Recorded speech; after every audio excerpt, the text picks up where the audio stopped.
Hello guys, my name is Ravindra Chaudhary. एक कहानी है एक महिला की।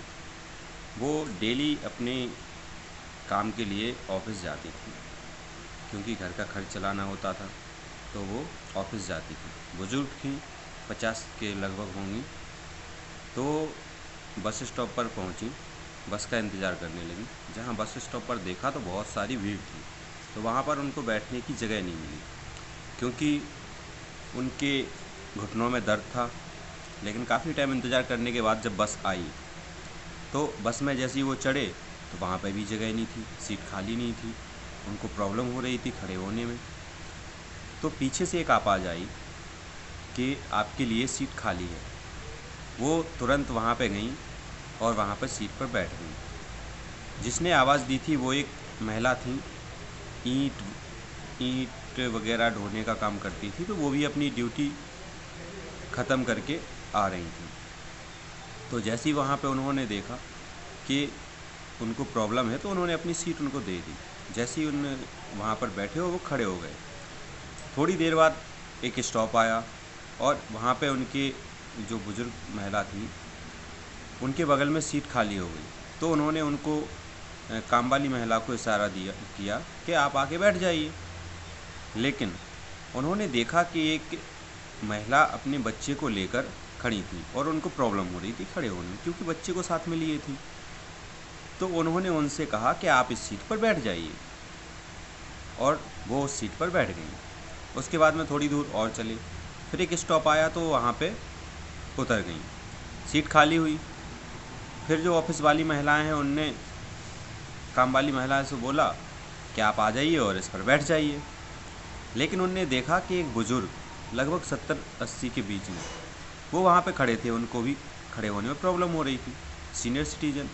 तो उन्होंने क्या किया कि उन बुज़ुर्ग को अपनी सीट पर बिठा लिया। उसके बाद में फिर बस चली और एक लास्ट स्टॉप के पहले बस रुकी तो वहाँ पर वो बुज़ुर्ग उतर गए।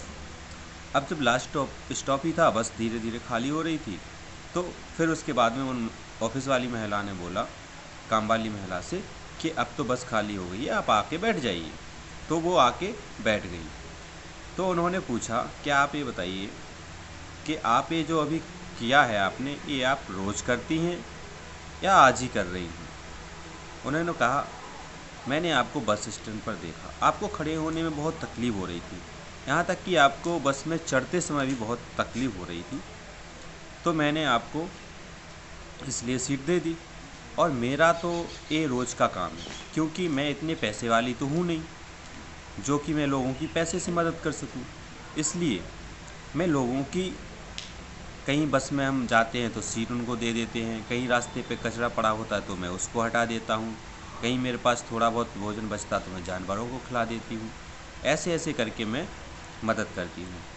पैसा मेरे पास ना होने के कारण जो मुझ पे बन पड़ता है वो मैं मदद करती हूँ।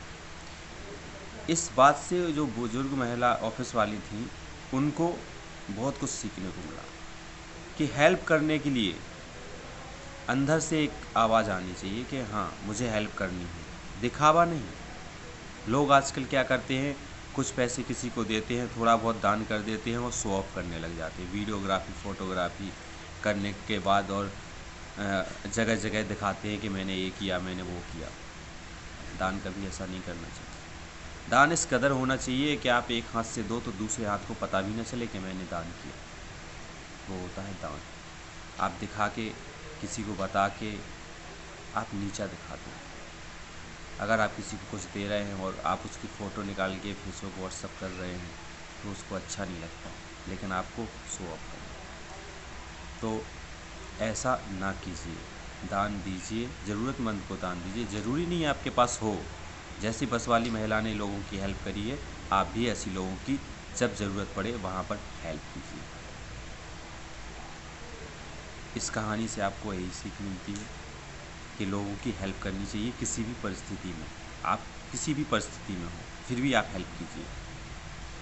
तो अभी माहौल थोड़ा अच्छा नहीं चल रहा है, घर पे रहिए, सेफ रहिए, बिना काम के बाहर मत जाइए।